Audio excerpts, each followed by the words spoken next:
43% of construction contractors don't have enough cash on hand to cover any unexpected project delays, late payments, or cost blowouts. Contractors can and do regularly go broke on profitable projects. It doesn't matter what your profit margins are on paper. If you're dealing with 45 days from end of month payment terms, 10% bank guarantees, and a hostile client who's looking for excuses to not pay you, then you're going to have problems. So in this video, I'm going to do a deep dive on payments in the construction industry and why everybody always says on construction projects, cash is king. We're going to cover the fundamentals of payment in construction, the key payment terms in a construction contract that you need to be aware of, the payment claim process, the relevant payment legislation, and also some practical ways that contractors can address payment issues and boost their profit margins so they don't go broke from unpaid bills. The goal is to set you up with a system so you're getting paid before you're incurring expenses and you're not bankrolling and financing your client's project. If you want a copy of the notes I'll be going through, then I'll put a link to them in the video description. Okay, so first I want to start talking about the problem the construction industry faces around payment and cash flow, just to sort of give you some context as to why this is such a massive issue. So we all know payment flows downhill. You have a project owner who's financing the delivery of some sort of project, whether it's a new building, a solar farm, a new road, whatever. It's a general contractor who's getting paid by the project owner to do the work. Then you have a general contractor who's paying the subcontractors to do the work on their behalf. Now, in all these client-contractor relationships between the project owner, general contractor, the general contractor, and their subcontractors, the owner always wants to pay the contractor as late as possible, and that's how they both manage the contractor, ensure they do a good job, and ensure they get what they paid for. The problem for the contractors is they're doing a huge amount of work, spending a huge amount of money with very tight margins on top of it. So they need to put up a huge amount of cash to actually do the work, and they're only getting paid for doing it after. So what happens is these contractors get into a cash squeeze. So even though they might be able to make money on the project, they don't have enough cash to actually deliver the works. So let's go through a concrete example of what this looks like and why you need so much cash to deliver a construction project. So say for example, we've got a 10-month construction project and the contractor has signed up to 30 days end of month payment terms with their client. They've got, in terms of the security they need to do the work, they're going to give 10% bank guarantees to their client as per the contract. And to get these bank guarantees, the contractor needs to put up a 50% deposit to the bank. The contract has a $10 million contract value with a 15% profit margin on paper, which equates to around $8.5 million in cost, $1.5 million in profit. We're also going to assume of those $8.5 million cost, 500,000 of that are upfront purchases for equipment, special tooling, project setup that the contractor is going to have to incur. And on top of that, across the 10-month life cycle, they're going to be spending around $800,000 a month. Using those numbers, those payment terms, this is what the project cash position looks like across time. So assuming the starting cash position of the project is $0. They haven't spent anything, they haven't received anything. So month 0, so this is the day they sign the contract, they have to give up their 10% bank guarantees. Because the bank requires a 50% deposit for the bank guarantee, they have to put up $500,000 locked in an account with the bank. Their upfront month 1 purchases are $500,000, and then they're doing their first month of work before they're receiving any payment. So they've also put out $800,000. So that gives them a cash position at the end of month 1 of negative $1.8 million, which is almost 20% of the total project value.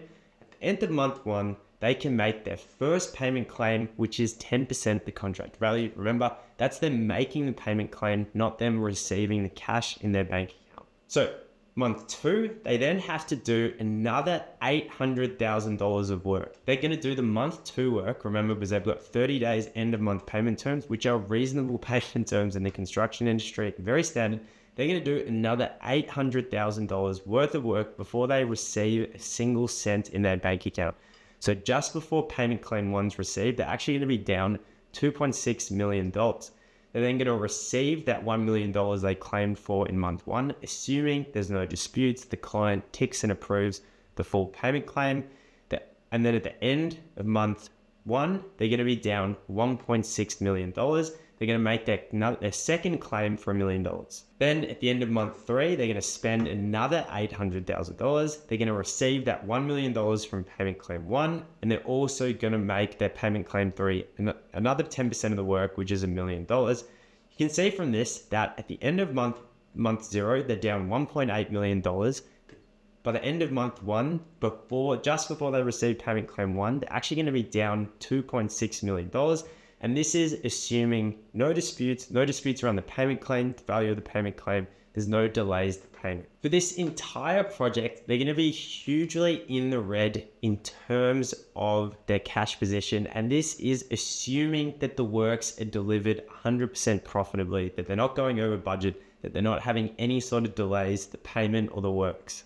On top of this, depending on the terms around the defect liability period, this 10% bank guarantee, so that $500K they've had to put in the bank and leave tied away, they can't touch, they're not actually going to be able to access that till up to 2 years after the completion of the project. And the final point I want to make here is this is a huge security risk for the contractor. You think about that, just before they receive payment claim one, they've actually spent $2.6 million, which is almost double what their target profit margin for the project is. And that is entirely sitting with their client. If their client goes bankrupt, if something else like that happens, which does regularly happen, that $2.6 million is completely at the risk of their client. Basically, the contractor is financing the owner's project.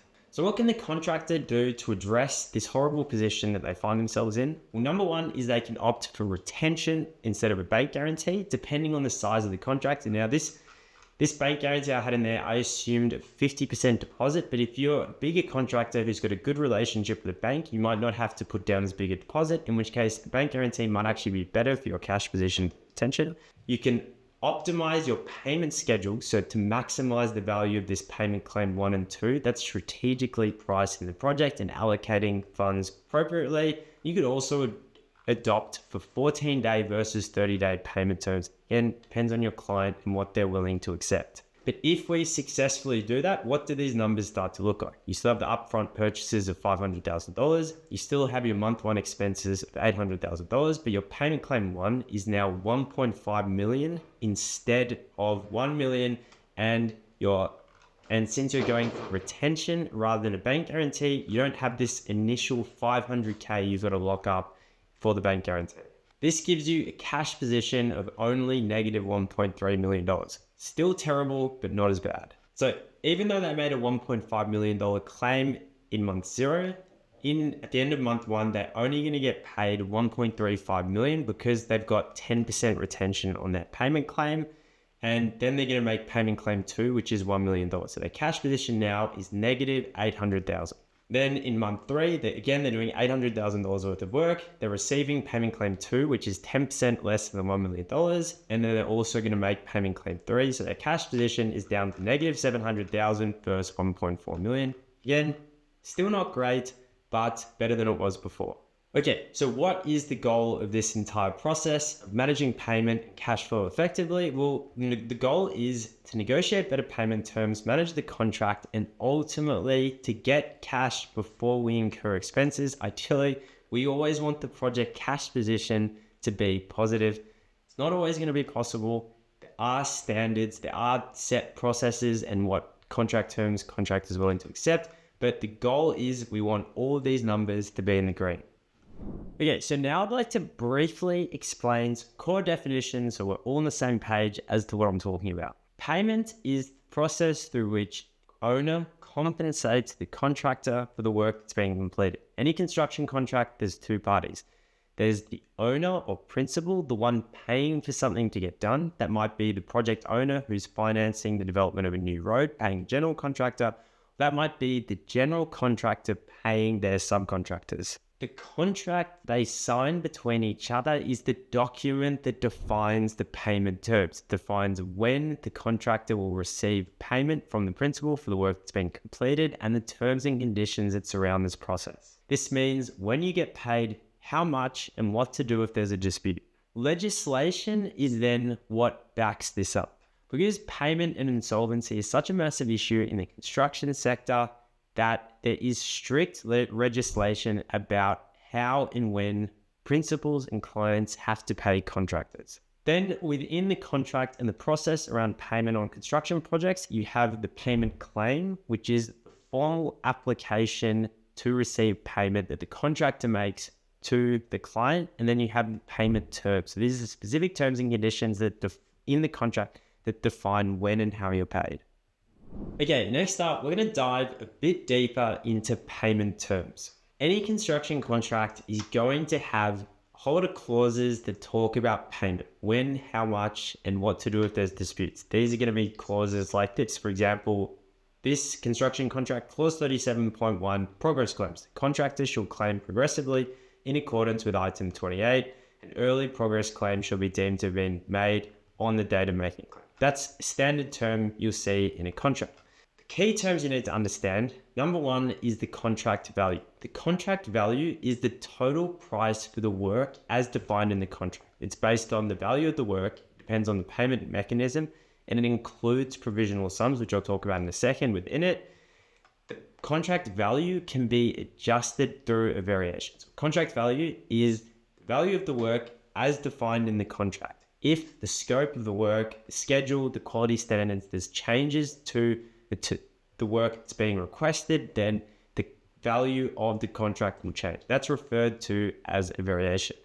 Contract value is important because it's used as the basis for retention and security. So for example, if security is 10%, that's 10% of the contract value. That's why it's important that we understand that the contract value includes provisional sums in it. On top of that, liquidated damages are typically calculated as a percentage of the contract value. Now, depending on the contract and the duration of the project, rise and fall may be used to adjust the contract value. You could have a standard CPI or you could have a specific construction industry index. So for example, the value of the project may adjust annually based on inflation, or it might use a construction specific materials price index, or if it's some specialist project, for example, a solar farm where you're ordering a lot of copper, the value of the project or the portion of the project that is impacted by the copper prices may adjust by the copper price index. Now, this contract value, whatever it is to do the work, will be broken down into a pricing schedule. So a pricing schedule is a breakdown of the contract sum into work packages, deliverables, stages, or elements. The total sum of all the pricing schedule items will be the contract value. Pricing schedule is important because it tells you how the total contract price is divided, such as for a building, the earthworks, the structures, the services, the fit out, the value allocated to each of these work packages, which is important for both the client to understand the quote and to be able to properly adjust and value variations. Pricing schedule also determines fundamentally when you're going to get paid. It is also the basis for how payment claims will be made during the execution of the work, and again, is the basis for if there's variations to the scope. For example, you're building a building and you want to de-scope the fit out works, then you look at the pricing schedule and refer to the line item that says fit out, and that's how you'd value that variation. So the pricing schedule, how you actually break down your price, is incredibly important. Items within a pricing schedule can have different payment mechanisms. So I'm going to go into a bit more detail on payment mechanisms in a second because it's very important to understand, but you can have lump sum, schedule of rates, provisional sums, or prime cost items. Top of that, you can have different claiming methods for different items in the pricing schedule. Certain items might be done on a percentage base. So for example, you have 1,000 meters cubed of earthworks. And this month you did 100 meters cubed. You're able to claim 10% of the value of that work because you've done 10% of the work. You could also have fixed milestone claims where you can only claim for an item when it's 100% done. Okay, so the payment mechanism is how you get paid for the work you've completed. There's several different payment mechanisms and they differentiate based on Who is taking risk and responsibility for what? Under fixed cost, fixed fee, the contractor is taking all the responsibility for the quantity of the work and the cost of the work. They're saying, we can do the earthworks for X thousands of dollars. We can do all the trenching for X thousands of dollars. Schedule of rate cost items is where you get a fixed amount paid per unit of work. So the client is taking responsibility for the total volume or quantity of work, and the contractor is simply providing a fixed unit rate for that work. So for example, you provide a rate of $100 per meter of trenching. If there's 1,000 meters of trenching, you get paid $100,000. If there's 500 meters of trenching, you'll get paid $50,000. Cost reimbursable is where the client is taking the overall risk for the cost of that work, and they're simply paying you for the costs you incur. For example, for the trenching, instead of paying you any sort of unit rate or lump sum amount, they'll pay you for your excavator, your laborer, the materials you use, project management for the duration of the work. So that's a cost reimbursable item, which is payment for the actual cost completed. Target cost is more rare on construction subcontracts, but is an increasingly common contract model you'll see for project owners delivering large contracts. And that's where you have an agreed upon budget for the works, and the client and the contractor share any overrun or underrun. So it's less risk than a fixed cost contract, but the contractor is still incentivized to manage costs effectively. A provisional sum is an item that there's a budget amount in the pricing schedule, but it's actually paid at a cost reimbursable rate. So you don't know, so for example, a client doesn't know how much earthing they want done. They simply estimate it will cost around $50,000. So they put a provisional sum of $50,000 in the pricing schedule. Why does that matter? Because that provisional sum item contributes to the total contract value. So it contributes to the retention, the security, and also the liquidated damages amount. But it doesn't necessarily mean that the client's going to pay you $50,000 for the earthing. If the earthing costs $200,000, they'll pay you $200,000. If it costs $1, they'll pay you $1. Now, pricing schedules will have a combination of these items. They may have some lump sum items, they may have some scheduled rate items, they may have some day rates or provisional sum items. So most pricing schedules, most contracts aren't purely lump sum scheduled rates. They'll have certain fixed fee elements, certain scheduled rates elements, certain cost reimbursable elements. The next thing we need to understand is the payment timing. When and how do you claim for the work that's been completed? The timeline that governs when claims are submitted and when payment is due. So the contract's going to define the claims period, whether you're claiming monthly, fortnightly, or weekly. The claims date, for example, it might be the last business day of each month, might be the 25th of the month. The payment due date, so from when you submit and your payment claims approved, what date after that does the cash have to enter your bank account? Might be 40 days, might be 30 days from end of month. And what are the payment triggers? Can you claim on a percentage basis, or do you have to claim with certain milestones? And what evidence do you have to provide to substantiate the claim? What's the documentation? What's the format? You have to submit the complaint. What's the documentation? What's the format? You have to submit the claim.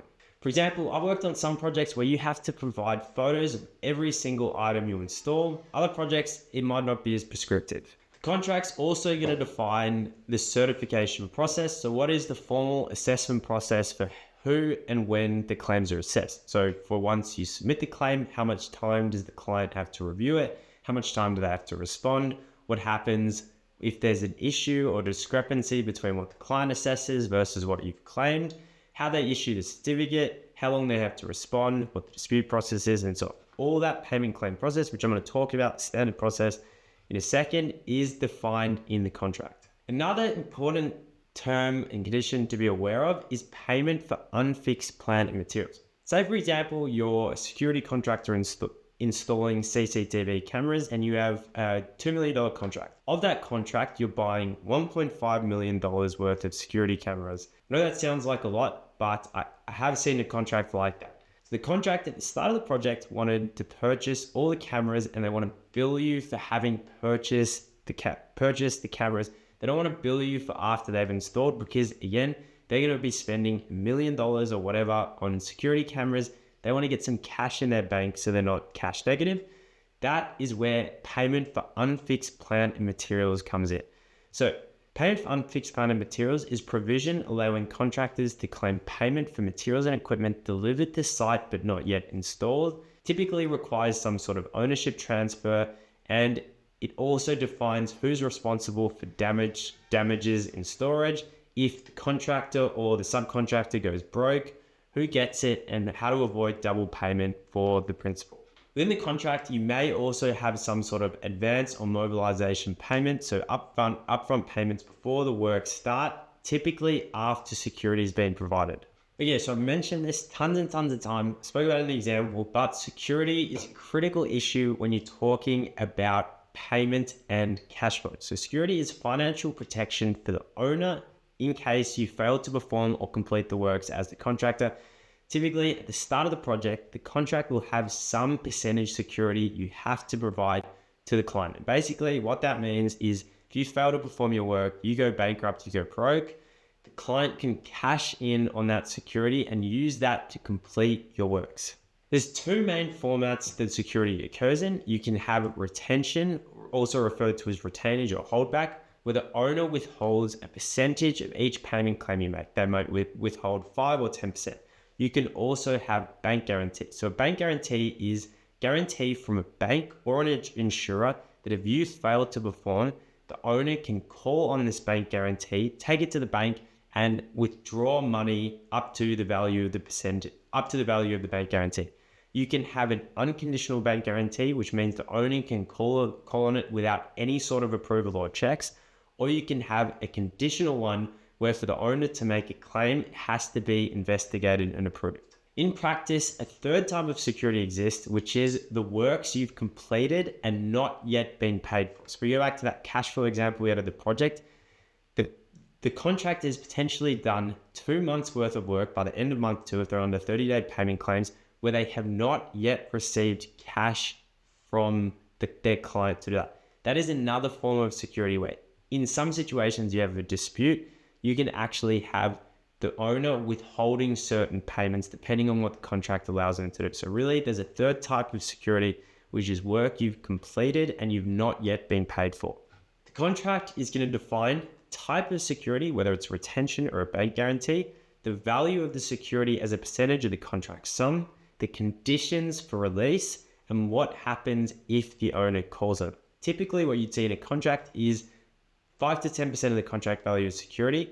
Half of this is released at practical completion, half at the end of the defects liability period, and it is almost always unconditional, meaning that the owner doesn't have to do anything or get any sorts of approvals to cash in the security. Okay, so what else do you need to be aware of? Well, there's some other key terms you should be aware of. Number one, a time bar. So most contracts will have fixed time periods where which owners have to respond to payment claims or where variations have to be made. If you miss a time bar, so more than whatever the time bar is elapses, you often can't.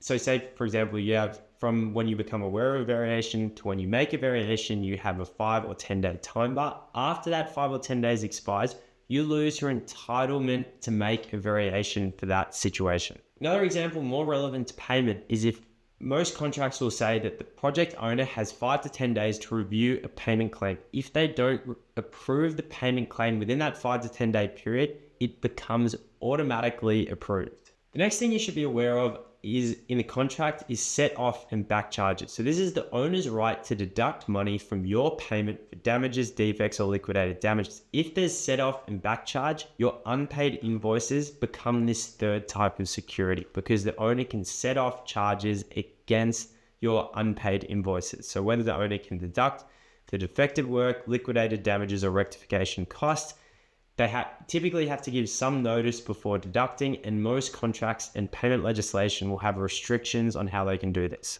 Next, you need to understand the defects liability period. So the period after completion where you're responsible for fixing defects in your work. The length of the defects liability period is typically 12 to 24 month period where you as a contractor have an obligation to come back and rectify defects.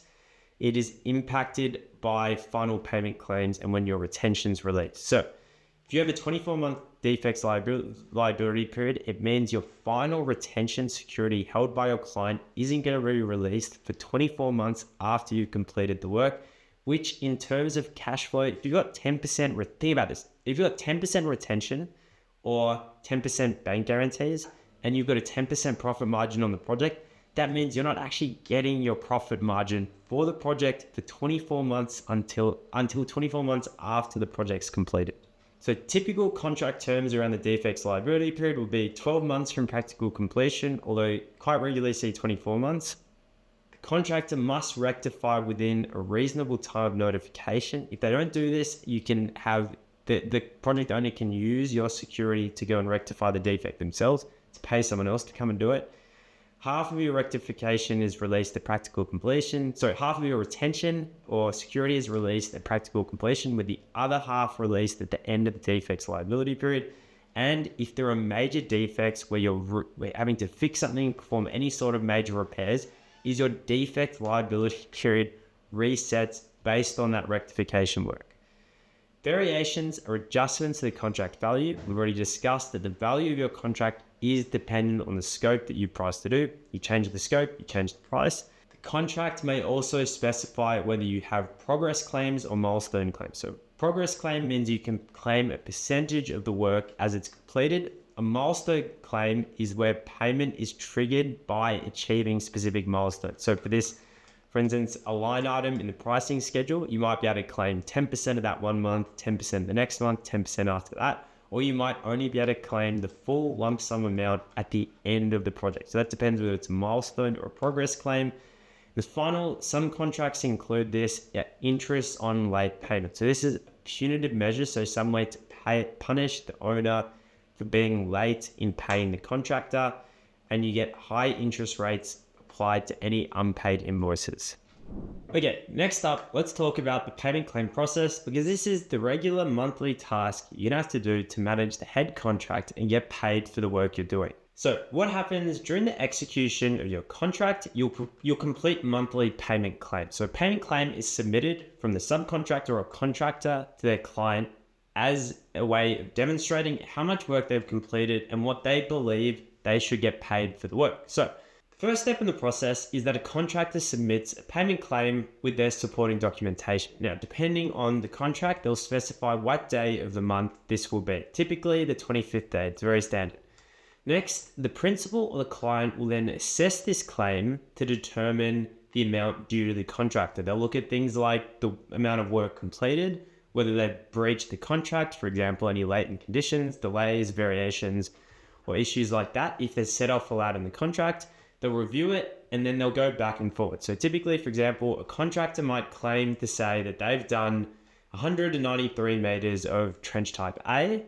The contractor might review that, assess it, and say, no, we think you've only done 50 meters. We only think you've done 100 meters. So there's some back and forward between the principal and the contractor to determine the volume of work they've done, agree on what is reasonable for them to get paid to do. The general principle is always going to be the contractor wants to get paid as much as possible, as early as possible. The client principal wants to limit how much they pay them as a way of holding leverage and control over the contract. If they pay for all the work that's been completed and it hasn't actually been done, the contractor walks off site, they've got no easy recourse, or even worse, if the contractor goes broke, they've paid for work they haven't actually received. So the principal always wants to verify that what they're paying for has in fact been done. Once the claim is agreed upon, the principal will then issue a payment certificate, which is what the value to which the contractor can invoice to the client. Then they'll get paid that amount of money depending on the payment term. So if you have 30 days end of month payment terms, from the end of the month in which the payment claim was made, 30 days after that, the value of that invoice is what will go into the contractor's bank account. And this process is going to repeat monthly during the execution of the works. Once the works is complete, the contractor will make a final payment claim. At practical completion of the works, the defects liability period will initialize, which means part of the contractor's security will be returned to them. The defects liability period will expire. The contractor can make a final payment claim at the end of the defects liability period. All the security is returned, and then the contract is officially closed out and complete. Okay, so typically payment claims will look something more or less like this, where you have the contract sum, the value of the contract broken down into all the different portions. Again, some of these might be a lump sum, some of these might be schedule of rates. You might have different separable portions, and then totaling that, you'll get the total contract value. Then you also have variations. So variations are adjustments to the contract sum during the execution of the project. So when you look at a payment claim template, you'll have the contract award value, which is the initial value of the contract totaling to the contract sum, the broken down sum into the pricing schedule. And then you'll have the monthly claims. Now, any monthly claim is going to have two components. There's the initial part that the contractor is claiming that they've done. So for example, in January 2021, the contractor is claiming that they've done 490 meters at a unit rate of $450 a meter, which gives them a value of $220,500. Now, the principal has assessed the value of the work they've done. The value of work they've done is 380 meters. There might be a whole range of reasons that the principal comes up with a different assessment to the contractor. Maybe the principal is only willing to pay for work that's been QA completed and tested correctly. So the contractor only has qualified payment, only has evidence that they've done 380 meters of work. You could be an actual incorrect assessment by the contractor. They might think they've done 490 meters, but they've actually only done 380 meters. So there's a whole lot of reasons why there could be this discrepancy. In principle though, they should roughly align. Contractors shouldn't drastically overclaim, and principals can't unfairly reject claims. Most claims should get resolved pretty simply and quickly, but if there's a lot of back and forward, you might have to have a meeting, or worst case, you'll have some sort of dispute. But in principle, most claims should get assessed pretty quickly. Principle for the contractor is you want to be able to substantiate these numbers. If you're claiming 490 meters, you can submit a markup on the drawing to show how you've come up with that quantity. You can submit all your QA records and ITPs, signed inspections from the client, but basically, the more evidence, photos, documents, records that you submit to substantiate these numbers, the harder it's going to be for the principal to reject the value of the claim. And at the bottom of the claim, you'll have your variations. So variations might be pre-quoted variations where the client's asked you, can you do this bit of extra work, submit a quote for it? You could have a quoted variation, or you could have site diary records where you've done work for your client and then they've agreed to pay that on a day rate or lump sum value. So all these changes to the contract sum will go down the bottom. And really, that's all there is to payment claims. They're not complicated. They're not that confusing. Really, it's just about taking the contract award amount, broken down into a pricing schedule, then month by month, you're claiming against these items. The only exception to this is if you have milestone-based claims where you can't claim a percentage complete of the task. You can only claim it when the work's fully completed. Again, from the contractor's perspective, the more documentation, evidence, records, whatever you can provide to unequivocally prove that you've done, completed, and QA'd the task correctly, the easier it's going to be to get paid for the work you've completed. It's also important to note that when you see a pricing schedule like this, if you can move around the values when you're pricing the work and you can increase the value of the early claimable items, things like site mobilization, procurement of materials, if you can increase those values, then it's going to be much easier to get more cash quickly. Okay, so far we understand the key contract terms around payment claims, and we understand the payment claim process. We basically broadly understand how contracts define payment and then the process through which contractors get paid.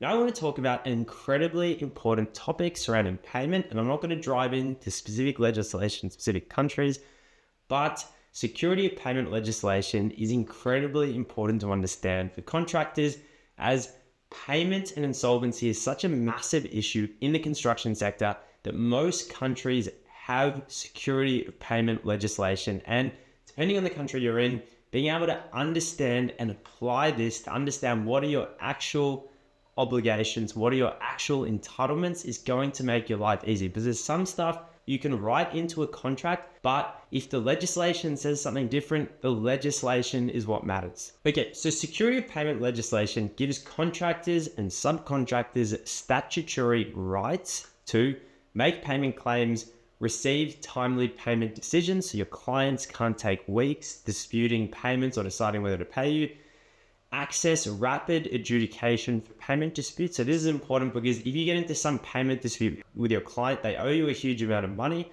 and they drag this out, you don't have time to go to arbitration because you won't be able to pay your bills as you get broke. So often the security of payment legislation allows contractors access to rapid adjudication of payment disputes and also gives them the right to suspend work for non-payment. These are legal rights that exist in addition to your contract terms, and legislation overrides any contract clauses that conflict with it. So for example, in Australia, there's rules about how long a client can take to assess a payment claim.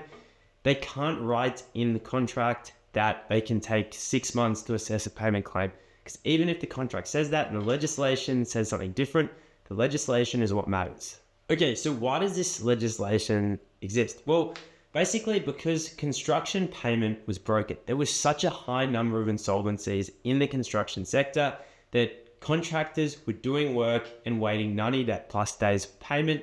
Disputes were holding up cash flow for months, and profitable contractors were going broke, not because they hadn't correctly estimated and budgeted for the work, not because they weren't doing the work properly, but because there were these huge delays in paying them, and their clients, general contractors, principals, knew that payment was such a powerful negotiation motivation tactic that it only exacerbated the problem. On top of that, there were clauses in contracts that often the smaller subcontractors didn't fully understand, like pay when paid clauses, pushing all of the contractors' risk down to the supply chain, and there were no quick remedy for these issues. If you go to court, you could wait months or even years for decisions when you had bills that were due today. So basically what happened is countries created legislation to fix this massive problem of cash flow in construction by ensuring you get paid progressively as work is being done. Payment disputes are resolved quickly in weeks, not years, when your bills are actually due. And if you haven't been paid, you have legal remedies that are easily accessible. Now, I can't go into too many specifics of specific legislations, but if you do use Google or research the legislation in the country you're working in, you'll probably find these core principles and mechanisms around the payment legislation. First one is going to be payment claims, which gives contractors a right to make regular payment claims monthly or as per the contract. Claims must be in writing, including the required details, and there's often strict timeframes for both submitting claims and approving claims. The next part of this legislation is payment schedule. So principals and head contractors need to respond to any claims to be paid from the contractor with a payment schedule stating how much they'll pay and when they're going to pay.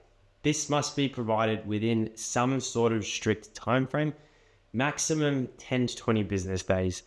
There's no payment schedule. Now, this is a critical point. So if you submit a payment claim to your client, often, again, depends on the country you're in, legislation will say that if you've made a payment claim, and your client doesn't respond, it is assumed that they need to pay the full amount. So if they don't respond within 10 to 20 business days, whatever it is, that they're agreeing to pay the full payment claim and you can invoice for that value.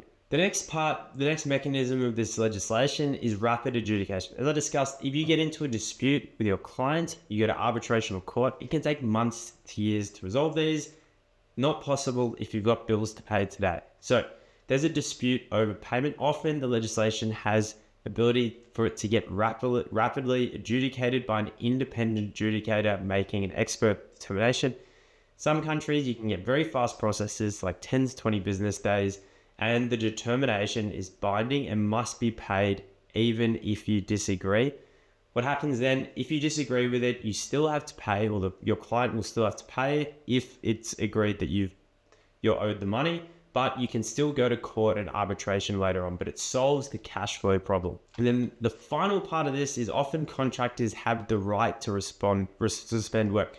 So if payment hasn't been made after adjudication or no payment schedule has been provided, contractors can suspend work given they've given written notice, and there's no penalty for suspension if you follow the process. If you suspend work because your client's not paying you, they can't then implement liquidated damages if you pass your completion date.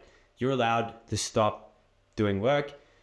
Basically, the key principle behind most of this legislation in countries is that pay now, argue later, which solves the cash flow problems for contractors, and disputes are resolved after this through the proper channels. Okay, so each country has different legislation. For example, in Australia, there's the Security of Payment Act, which is state-based. The key points are that payment claims can be made monthly, and your client will need to respond to these within 10 to 15 business days. No payment schedule has been issued. The debt will be immediately due, and you can have adjudication decisions within 10 to 15 business days. In the United Kingdom, there's a Housing Grants Construction and Regeneration Act of 1996, where with contracts greater than 45 days have a right to interim payment. You can get a pay less notice required if paying less than claimed, and you can get adjudication decisions within 28 days, and you can suspend works within 7 days for non-payment. The United States, it's a lot of state-specific law with no federal Security Payments Act like there is in Australia. But typically there's prompt payment laws in each state requiring payment within 30 to 35 days, interest penalties for late payment, and public projects typically have much stronger protections than private projects. Okay, I'd now like to wrap up by talking through some practical ways contractors can boost their cash flow by understanding the payment claim process, strategically pricing and tendering for work, and then managing the contract efficiently. The goal here is to develop strategies so you can run your projects cash flow positive or as close to cash flow positive as possible, so you're getting paid before you're incurring expenses. So tip number one is to front load the pricing schedule. What I mean by this is to strategically price and break down your quote so that items like mobilization, early works, temporary works, where you're completing the work early, you can claim these items early. Now, typically contractors win projects based on price. Clients don't tend to dig too deep into exactly how the quote's broken down. Even if you can move 5, 10, 20% of some later stage item cost into early items that you can claim, you're going to get cash much earlier. Tip number two, very obvious, is simply to negotiate better payment terms. I've worked at larger contractors that have set 45-day payment terms, but by default, if anyone asks to reduce them to 30, they agree to that almost automatically. So most contractors in their typical contracts that they'll send you will have strict payment terms in there, but simply just by asking, you can significantly reduce your payment terms. In some situations, you'll be able to also negotiate lower retention, and you can also sometimes request advance payments, but it's less common that contractors or clients will agree to these types of terms, because it puts them more at additional commercial risk. A lot of the time, contractors will have strict payment terms of their contracts, or their clients have strict payment terms, but they're almost always willing to negotiate these. Tip number three, again, super obvious, is to accelerate your payment claims. Submit your payment claims early and often. Have all the documentation exactly as your client wants it ready. Explain the claim to them, have a meeting with them, show them exactly why you're claiming things, and be open and transparent with the valuations of the work you're doing. Same with variations. If you're submitting quoted variations, break the variation down in the same way you break down a larger quote, and have items in the variation you can claim early. It's really about stacking all of these different strategies so basically you can claim for as much as early as possible. Tip number three is used unfixed plant and material provisions in the contract. Depending on what the contract says, if you're a contractor who needs to make big upfront purchases for plant equipment to deliver the project, and that is equipment that is eventually going to become owned by the client, when you're negotiating the contract, make sure there's clauses in there in being able to claim unfixed materials.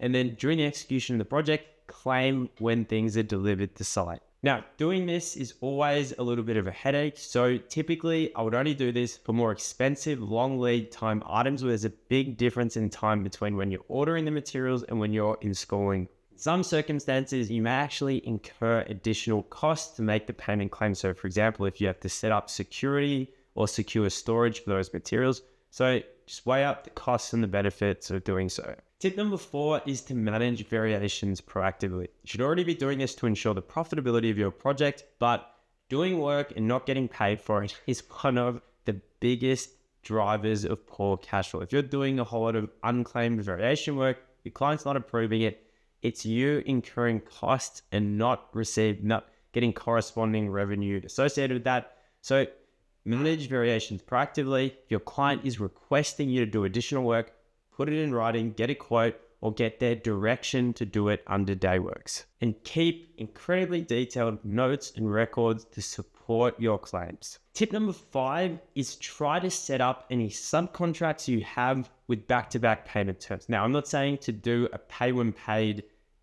situation, which is illegal in a lot of countries, but for example, if your client wants photos, records, and site diaries to substantiate paying you, when you sign up your subcontractors, make sure the same onus is on them to provide the same sort of records and documentation so that when they're claiming for you, you've got the evidence, the documentation to substantiate your corresponding claim to your client. So where possible, try to align the payment terms in your head contract with your subcontract so you're not caught between.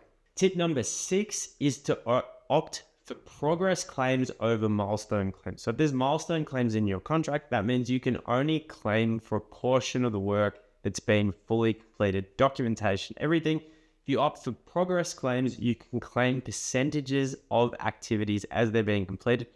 Always opt for progress claims rather than milestone claims. And tip number 7, I've already sort of touched on this, is but just make high quality claims. If your client wants photos, records, documentation, whatever, don't try to be difficult. Don't try to argue with them. Provide them the required documentation. Make sure it aligns with the actual work that's being completed. Give them progress markups. Make it so easy for them to understand what you're claiming that they cannot possibly reject it. As I've said, cash is king on construction. Tight margins, huge expenditure. It is very easy that if you're not managing cash flow properly, you can be very in the negative and be struggling to claw back your project financial position for years. If you implement some of these strategies, you won't be financing your clients' projects, and hopefully you'll actually be cash flow positive through the execution of the project, which will help you both deal with any unexpected issues that come up, but also give you additional cash to invest in growing your business, purchasing new material, employing people, investing in new marketing and business development. Payment is only a small part of construction contracts. If you want a complete guide to effectively form, administer, and manage construction contracts to ensure your project's profitable, then watch this video next.